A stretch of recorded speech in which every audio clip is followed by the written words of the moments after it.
کہیں گے نہیں، اور اگر جہاد ہے تو جہاد کی تعریف کریں۔ صحیح مسلم میں رسول اللہ صلی اللہ علیہ وسلم کی حدیث موجود ہے، ایک شخص نے آ کر سوال کیا، ایک شخص مال کے لیے لڑتا ہے، ایک شخص قوم قبیلے کے لیے لڑتا ہے، ایک شخص وطن کے لیے لڑتا ہے۔ من قاتل فی سبیل اللہ، اللہ کے راستے میں مجاہد قتال کون کر رہا ہے؟ تو رسول اللہ صلی اللہ علیہ وسلم نے اصول سمجھایا، یہ اصول ہر جگہ پہ فٹ کر لو، ٹھیک ہے؟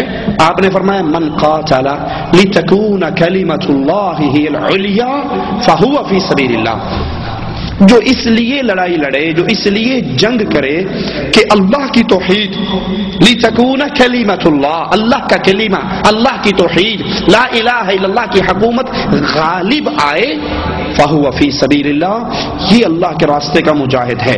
اور اس کے علاوہ کوئی وطن کی آزادی کے لیے لڑتا ہے، کوئی قوم اور قبیلے کے لیے لڑتا ہے، مال اور دولت کے لیے لڑتا ہے، تو وہ جہاد فی سبیل اللہ نہیں ہے۔ کشمیر کی جنگ کے تین مقصد ہیں، تین نظریوں کے لوگ کشمیر کے اندر لڑ رہے ہیں۔ ایک لبریشن فرنٹ والے جو مقامی کشمیری ہیں، ان کا نعرہ ہے کشمیر بنے گا خود مختار۔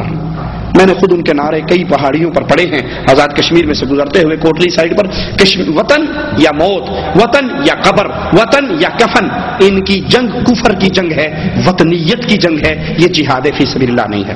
دوسرا گروہ مفتی سعید عبداللہ گروپ، میر وائز گروپ، جو انڈیا کے ساتھ الحاق چاہتے ہیں، جو مقامی اس وقت حکومت ہے وہ انڈیا کے ساتھ الحاق چاہتی ہے، تو انڈیا کے ساتھ الحاق کرنے والے بھی اللہ کی توحید کے لیے نہیں لڑ رہے، وہ بھی وطن پرستی کی جنگ کر رہے ہیں، وطنیت کی جنگ ہے، اسلام نہیں ہے۔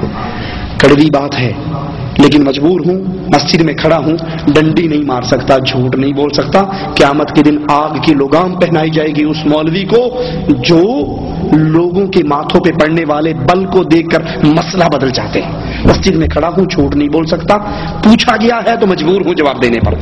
جو پاکستان سے لوگ جا کے کشمیر میں لڑ رہے ہیں، جن کو ISI لڑوا رہی ہے، پاکستانی فوج لڑوا رہی ہے، ان کی ٹریننگ پاکستانی فوج کرواتی ہے، ان کے ٹریننگ سینٹر وہ چلاتی ہے، ان کو چندہ وہ دیتی ہے، فنڈنگ وہ دیتی ہے، ان کے رسالے وہ چھپواتی ہے، ان کے خرچے وہ اٹھواتی ہے، بندہ اندر جا کے مر جاتا ہے، 40,000 روپے تنظیم کو پاکستانی فوج دیتی ہے۔ ان کا نظریہ کیا ہے؟ کشمیر بنے گا، بولو، کوئی پاکستانی نہیں بیٹھا یہاں پر، کشمیر بنے گا، کشمیر بنے گا پاکستان۔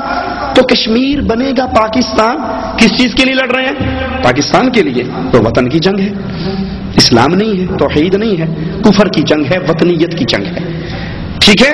میری بات کڑوی ہے لیکن معاف کر دینا، چندہ لینے نہیں آیا، دوبارہ نہ بلانا، نہیں آؤں گا، ناراض ہو جاؤ گے تو، لیکن یاد کر لو، یاد کر لو، ہمارے پاکستان لاہور میں میں نے دیکھا ہے کئی تنظیموں کے جلسوں کو اشتہار چھپتے ہیں، تکمیل پاکستان، استحکام پاکستان، کہ کشمیر کی جنگ تکمیل پاکستان کی جنگ ہے، کشمیر کی جنگ استحکام پاکستان کی جنگ ہے۔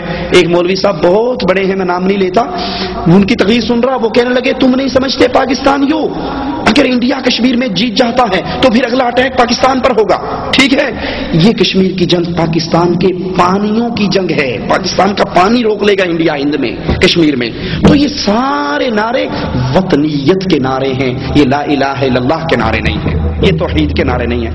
اور جو لاہور سے اٹھ کر سری نگر میں لڑنے کے لیے جا رہا ہے اور وہ کہتا ہے میں تو توحید کے لیے لڑ رہا ہوں، تو اس کو پوچھو تجھے لاہور میں حجویری کا دربار نظر نہیں آتا؟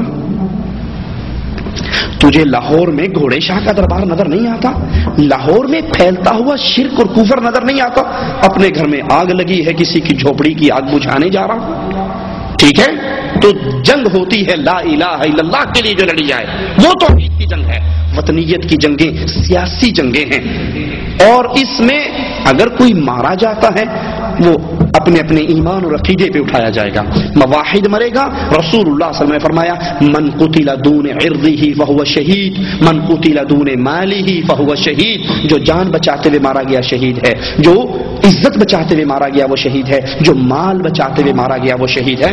اپنے اپنے مواحد مرے گا تو جنتی ہے، مشرک مرے گا تو وہ کشمیر میں مرے، افغانستان میں مرے، عراق میں مرے، جہاں مرضی مر جائے، یا علی مدد کہنے والا مرے گا تو سیدھا جہنم میں، غریب نواز کا بندہ مرے گا تو جہنم میں، کشمیر میں لڑنے کی وجہ سے وہ جنتی نہیں ہو سکتا، ٹھیک ہے؟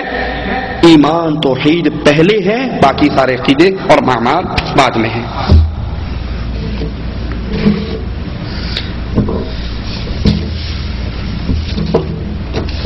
یہ بھائی سفید کاغذ کیوں